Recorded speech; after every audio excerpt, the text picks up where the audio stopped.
नमस्कार, आप देख रहे हैं नेशन न्यूज 18 और मैं हूं आपके साथ ज्योतिका। आइए रुक करते हैं खबर की ओर। गाजियाबाद के लोनी इलाके में पुलिस ने एक सनसनीखेज हत्याकांड का महज 24 घंटे के भीतर खुलासा कर दिया है। पुलिस की इस कामयाबी के पीछे सबसे बड़ी कड़ी बना एक बार कोड। दरअसल मामूली सी कहानी के बाद एक युवक की मफलर से गला घोंटकर हत्या कर दी गई थी और पहचान छुपाने के लिए शव को खेत में फेंक दिया गया था। लेकिन कातिल यह भूल गया कि कानून के हाथ बहुत लंबे होते हैं। लोनी पुलिस ने तकनीकी साक्ष्य एवं देशी शराब के पौवों पर मौजूद बारकोड की मदद से आरोपी को धर दबोचा है।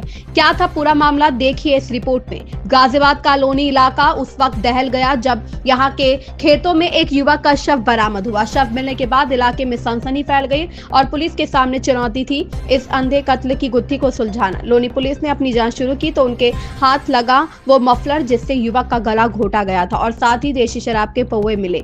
इस हत्याकांड की सबसे चौंकाने वाली बात यह रही कि पुलिस हत्यारे तक किसी चश्मदीद के जरिए नहीं बल्कि एक बारकोड के जरिए पहुंची। घटनास्थल पर पाए गए शराब के पौवों पर लगे बारकोड पर जब पुलिस ने ट्रैक किया तो कड़ियां जुड़ती चली गई और पुलिस सीधे आरोपी के दरवाजे तक जा पहुंची। पुलिस की पूछताछ में सामने आया कि मृतक और दोनों आरोपी साथी हैं। वारदात वाले दिन इनके बीच किसी बात को लेकर मामूली कहासुनी हुई थी। देखते ही देखते यह बहस इतनी बढ़ गई कि दोनों आरोपियों ने तैश में आकर मफलर से गला घोंटकर अपने ही साथी की जान ले ली और सबूत मिटाने के मकसद से शव को पास के ही एक खेत में फेंक कर फरार हो गए। फिलहाल पुलिस ने आरोपियों को गिरफ्तार कर जेल भेज दिया है। लोनी पुलिस की इस मुस्तैदी की हर तरफ तारीफ हो रही है जिसने महज कुछ ही घंटों में तकनीकी सूझबूझ का इस्तेमाल कर इस मर्डर मिस्ट्री से पर्दा उठा दिया। गाजियाबाद से अबशार उलग की रिपोर्ट। दिनांक 4/1/26 को थाना लोनी की चौकी चिरौरी क्षेत्र में सूचना से प्राप्त हुई थी कि एक पालक के खेत में एक अज्ञात शव पड़ा हुआ है। इस सूचना के आधार पर थाना लोनी पुलिस द्वारा पहुंचकर उसमें आवश्यक कार्रवाई की गई और शव की शिनाख्त हेतु प्रयास किए गए। तो बाद में जब शव की शिनाख्त हुई तो यह ज्ञात हुआ कि यह मृतक आकाश निवासी मेवला भट्टी चौकी चिरौरी क्षेत्र का है। उसके बाद इसमें उसके परिजनों से तहरीर लेकर थाना लोनी पर सुसंगत धाराओं में अभियोग पंजीकृत किया गया एवं इस घटना के सफल अनावरण हेतु टीमों का गठन किया गया।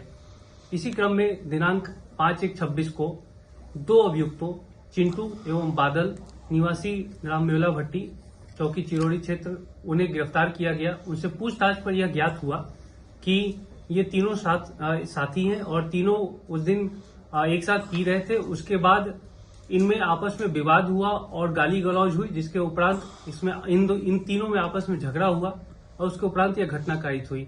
इसकी अनावरण में काफी प्रयास किए गए थे। जो घटनास्थल से हमें कुछ देसी पौवे बरामद हुए थे, उनका बारकोड को स्कैन करके यह पता किया गया था कि ये संबंधित ठेके के बारे में जानकारी की गई। उसके बाद उसके आसपास के सीसीटीवी फुटेजेस को खंगाला गया था, तब इनके चेहरे प्रकाश में आए थे। उसके आधार पर इन्हें फिर मुखबिर की सूचना के आधार पर कल दिनांक 5/1/26 को गिरफ्तार किया गया और इनके पास से आला कत्ल मफलर तथा 4 पौवे भी बरामद हुए। सर, जो हत्या था कहाँ भाग गए थे ये लोग? घटना का मूल कारण क्या था? विवाद किन कारणों को लेकर हुआ था? विवाद जो ये साथ में बैठ के पी रहे थे, उसके बाद इनमें किसी बात को लेकर आपस में झगड़ा हुआ। झगड़ा होने के बाद इनकी आपस में मारपीटाई हुई थी। उसके बाद ये इन दोनों ने उसे मफलर से गला दबाया, उसके बाद उसे पालक के खेत में धक्का दे दिया था और उस पे मिट्टी के ढेले से प्रहार किया था। सर, घटना को अंजाम देने के बाद कहाँ भागे थे? घटना को अंजाम देने के बाद ये छुप रहे थे और यहाँ से फरार हो गए थे। उसकी इसी वजह से हमें इसमें थाना लोनी पुलिस द्वारा काफी इस घटना का सफल अनावरण किया गया और जो वहां पे हमारे पास मौजूद पौवे थे उसके सहारे से हमने स्कैन करके वो ठेके का पता किया। उसके बाद फुटेज को खंगाला, तब इनकी शिनाख्त हुई। सर, जो आरोपी हैं और जो मृतक है उनका प्रोफाइल क्या है? क्या वो कार्य करते हैं? किस तरह का उनका प्रोफाइल है? देखिए, पूछताछ में संज्ञान में आया है कि आरोपी जो है एक गैस सिलेंडर ढोने का काम करता है और दूसरा कपड़े की दुकान पे काम करता है। और मृतक के बारे में भी जानकारी की गई है कि वह जो आरोपी बादल है उसका ही चचेरा भाई भी लगता है और भी इसमें हम जानकारी जुटा रहे हैं। खबर में बस इतना ही। बने रहिए नेशन न्यूज 18 के साथ।